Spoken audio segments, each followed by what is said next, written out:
Panik atak ümumi sözdür Samir bəy.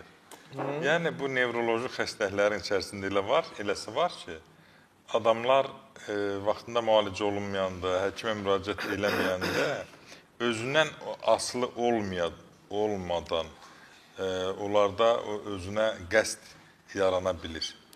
İki cür var. Təbii ki, bir var, insanlar əlacsızlıqdan çox yanlış olaraq bu yola gəlirlər. Mən heç cürə qəbul eləmirəm. Çünki sən bir qarışqanı yaratmırsan. Sənin haqqın var ki, canına qəsd eləyəsən. Olmaz. Biz Allahın quluyuq. İkinci tərəfdə təbii ki, xəstəlik onu məcbur eləyir. Ona elə gəlir ki, həyatın sonudur və onun sonu çatıb. Yəni orada psixoloji xəstəliklər, onun vəziyyətəsi psixatrik xəstəliklər onu günə sala bilər.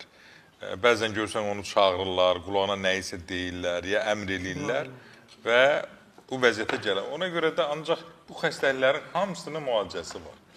Panik atakın isə əksəriyyəti yüngül səviyyədə müalicə olunur. Çox böyük əksəriyyəti yüngül səviyyədə müalicə olunur. Bizə də müraciət edənlər var təbii ki.